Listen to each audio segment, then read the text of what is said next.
విఫలమైన ఆశలు అని చందమామ కథలోని బేతాళ కథ చెప్పుకుందాం. విసుగు చెందని విక్రమార్కుడు చెట్టు వద్దకు తిరిగి వెళ్ళి శవాన్ని దించి భుజాన వేసుకుని మౌనంగా శ్మశానకేసి నడవసాగాడు. అప్పుడు శవంలోని బేతాళుడు, రాజా, పట్టుదల ఉన్నంత మాత్రాన ప్రయోజనం లేదు, ఫలితం సిద్ధించాలి. లేకపోయినట్టయితే పట్టుదల ప్రమాదకరంగా పరిణమించగలదు. వెనక నందుడనే వాడికి అదే జరిగింది. అతని కథ చెబుతాను విను అంటూ ఈ విధంగా చెప్పసాగాడు. పూర్వం పడమటి తీరాన ఒక బెస్త గ్రామం ఉండేది. ఆ గ్రామంలో 20 కుటుంబాలుండేవి. గ్రామం మధ్యలో ఒక దేవి ఆలయం ఉండేది. ఆ దేవికి మొక్కుకుంటే చేపల వేట జయప్రదంగా సాగేది. తుఫానులు వచ్చినప్పుడు ఆ దేవికి ముడుపులు కట్టేవారు. తుఫాను వల్ల బెస్తలకు ఎట్టి నష్టములు లేకుండా దేవి కాపాడేది. బెస్తలందరిలోకి అనుభవము, సమర్థత ఉన్నవాణ్ణిగా చూసి నాయకుడిగా ఎన్నుకోవడం ఆచారంగా ఉండేది. సాధారణంగా ఈ గ్రామంలో పుట్టినవారు ఇక్కడే ఉండి జీవితాంతం వరకు చేపల వేటతోనూ జీవిస్తూ ఉండేవారు. కానీ ఎప్పుడైనా యువకులలో కొందరు నావికా వృత్తిలో ప్రవేశించి వర్తక నౌకలలో కళాసులుగా చేరి ద్వీపాంతరానికి వెళ్ళేవారు. ఇలా నావికులుగా వెళ్ళిన వారిలో కొందరు దురదృష్టవశాత్తు నౌకలతో పాటు మునిగిపోయేవారు. మిగిలిన వారు బాగా డబ్బు సంపాదించుకుని గొప్ప గొప్ప నగరాలలో నివాసం ఏర్పరచుకునేవారు. అందుచేత గ్రామంలోని యువకులు నావికులుగా వెళ్ళిపోవడం పెద్దలకు అంత ఇష్టంగా ఉండేది కాదు. నందుడనేవాడు బెస్త దొర 2వ కొడుకు. వాడి అన్న సుందుడు వాడికన్నా బాగా పెద్దవాడు. నందుడు 7 ఏళ్ల వాడై ఉండగా తండ్రి చనిపోయాడు. రేణుకుడనేవాడు బెస్తలకు దొరగా ఎన్నికైనాడు. సుందుడు తన తండ్రి వద్దనే చేపల వేట నేర్చుకుని ఇంకొకరి సహాయం లేకుండా తానే తెప్ప నడుపుకుపోవడము, వల వెయ్యడము, వల మరమ్మత్తు చెయ్యడము మొదలైన పనులు చేయగలిగి ఉన్నాడు. నందుడికి మాత్రం ఇలాంటి పనులలో బొత్తిగా అనుభవం లేదు.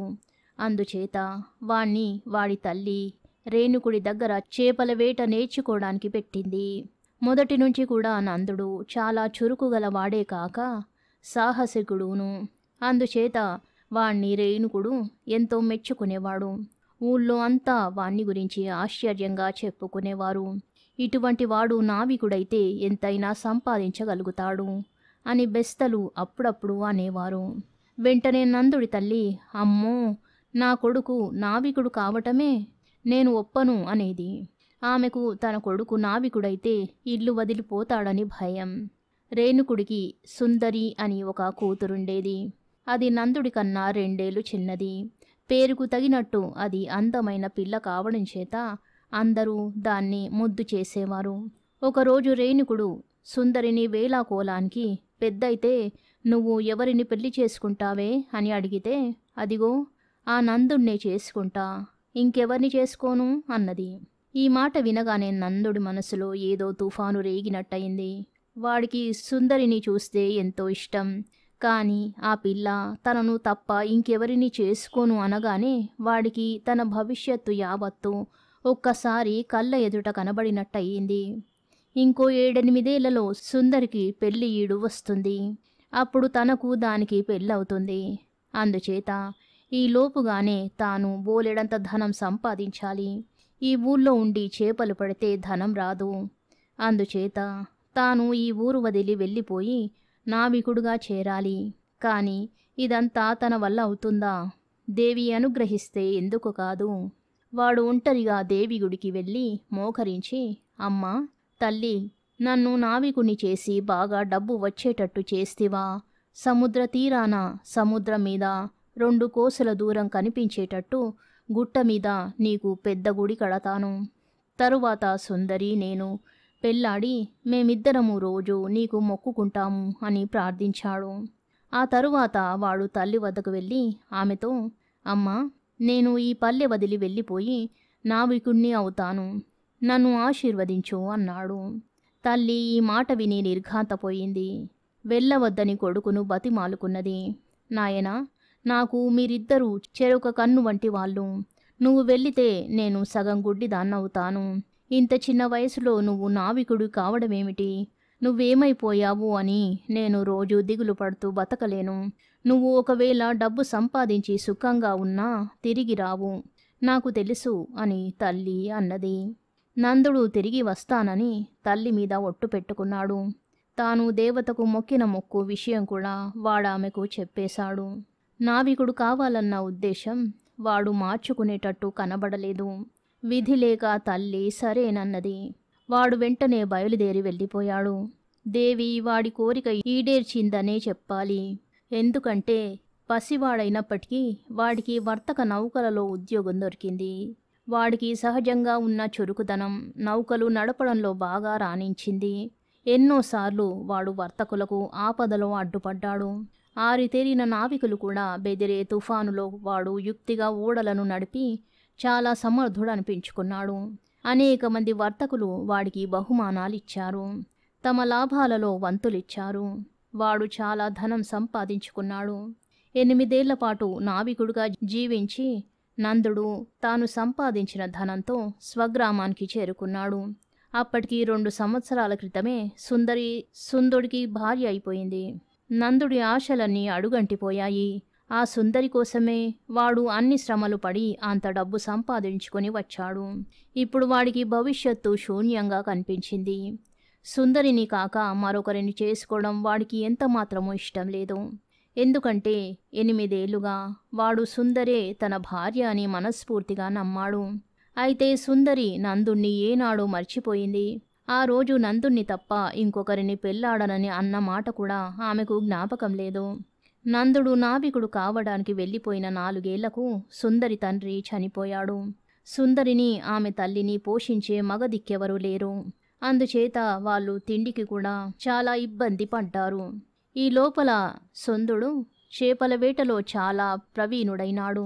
ఆ గ్రామంలో సుందరిని పెళ్లాడడానికి అతని కంటే అర్హుడెవరూ లేరు. అతను తనను తన తల్లిని ఆదుకుని సహాయపడినందుకు సుందరి అతన్ని ఇష్టంగానే పెళ్లాడింది. ఈ సంగతులన్నీ తెలుసుకున్నాక నందుడు ఎవరిని తప్పు పట్టలేకపోయాడు. కానీ అతని మనసులో సుందరి మీద ఆశ మాత్రం చావలేదు. సుందరిని ఎలాగైనా తనతో వచ్చేయడానికి ఒప్పించి ఆమెను ఏ దూరదేశమన్నా తీసుకుపోయి అక్కడ పెళ్లాడి సుఖంగా ఉందామని అతనికి దుర్బుద్ధి పుట్టింది. ఈ ఆలోచనను అతను రహస్యంగా సుందరికి చెప్పాడు. సుందరి ఈ సంగతంతా తన అత్తగారితో చెప్పేసింది. నందుడు తల్లికి తన కొడుకు స్థితి చూసి చాలా బాధ కలిగింది. ఆమె అతనిని ఒంటరిగా అవతలికి తీసుకుపోయి, కులానికి కలంకం తెచ్చే ఈ బుద్ధులు నువ్వు ఎక్కడ నేర్చుకున్నావు నాయనా? నావికుడుగా దేశాలు తిరిగి ఇంత పాడైపోయావా? నీకు వదినే ఒకటి, తల్లినైనా నేను ఒకటినా? నీ సుఖం కోసం నీ అన్న కాపురం పాడు చేస్తావా? ఇలా తిరిగి వచ్చే కన్నా నువ్వు తిరిగి రాకుండా ఉంటేనే ఎంతో బాగుండేదే. ప్రయోజకుడివై ఇంత డబ్బు సంపాదించుకున్నావు, ఎక్కడైనా బతకగలవు. ఈ ఊళ్ళో ఉండి నువ్వు బాధపడుతుంటే నేను చూడలేను. ఇంకెక్కడికైనా వెళ్ళిపో అన్నది. సరేనమ్మా, వెళ్ళిపోతాను అన్నాడు నందుడు తల వంచుకొని. మర్నాడు తెల్లవారుజామున సుందుడు ఒక తెప్ప మీద చేపల వేటకు బయలుదేరేటప్పుడు నందుడు, అన్నా, నేను చేపల వేటకు పోయి చాలా కాలమైంది. ఇవాళ నేను కూడా ఒక తెప్ప వేసుకుని వేటకు వస్తాను అన్నాడు. 2 అన్నదమ్ములు చెరొక తెప్ప వేసుకుని సముద్రం మీద బయలుదేరారు. సూర్యాస్తమయ సమయానికి కొంచెం ముందుగా బెస్తలు తిరిగి వచ్చే వేళకు సుందరి ఆమె అత్తగారు భోజనంతో సహా సముద్ర తీరానికి వచ్చారు. కొద్దిసేపట్లో అందరూ తిరిగి వచ్చారు. కాని నందుడు మాత్రం తిరిగి రాలేదు. అతని కోసం సుందుడు మరికొందరు తిరిగి సముద్రం మీద వెతుక్కుంటూ వెళ్లారు. వారికి నందుడు తీసుకుపోయిన తెప్ప మాత్రమే దొరికింది. నందుడి జాడలేదు. అతను సముద్రంలో పడి ఆత్మహత్య చేసుకున్నాడు. బేతాళుడి కథ చెప్పి, రాజా, నాకొక సందేహం కలుగుతున్నది. నందుడి ఆశలు విఫలం కావడానికి కారకులెవరు? తనను నమ్మి వరం అడిగితే నందుడి కోరిక సిద్ధింపజేయని దేవత, నందుడిలో లేనిపోని ఆశ రేకెత్తించి అతని కోసం వేచి ఉండక అతని అన్నను పెళ్లాడిన సుందర, అతని ఆశలకు ఆటంకంగా నిలబడిన నందుడి తల్ల, సమాధానం తెలిసి కూడా చెప్పకపోయావో నీ తల పగిలిపోతుంది అన్నాడు. ఇందులో దేవత తప్పేమీ లేదు.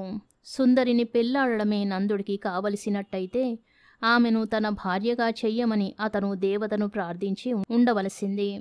నందుడా పని చెయ్యలేదు.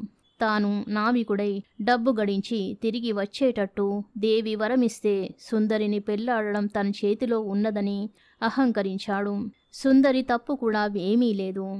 ఆమె నందుణ్ణే చేసుకుంటానని అన్నప్పుడామె లోకజ్ఞానం ఎరుగని పసిపిల్ల.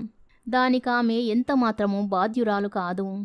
అతని తల్లిది కూడా తప్పు కాదు. ఆమె మొదటి నుంచి నందుడికి హితమే చెప్పింది. నావికుడు కావద్దని ఆమె చెప్పిన మాట విన్నట్టయితే సుందరిని అతను పెళ్లాడే ఉండేవాడు. తల్లి మాట వినక వెళ్ళిపోయాడు. వెళ్ళినవాడు బతికి ఉన్నాడో లేదో, ఉంటే తిరిగి వస్తాడో లేదో, వస్తే సుందరిని పెళ్లాడతాడో లేదో తల్లికి తెలియదు. ఆమెకు తన కొడుకులిద్దరి సుఖము కావాలి. చిన్న కొడుకు సుఖం కోసం పెద్ద కొడుకు సుఖము, దానితో పాటు కుల గౌరవము పోగొట్టుకోవడం ఆవిడకిష్టం లేదు. నందుడి దురాశే అతని చావుకు కారణం అన్నాడు విక్రమార్కుడు. ఈ విధంగా రాజుకు మౌనభంగం కలగగానే బేతాళుడు శవంతో సహా మాయమై మళ్ళీ చెట్టెక్కాడు. కథ సమాప్తం. శుభం.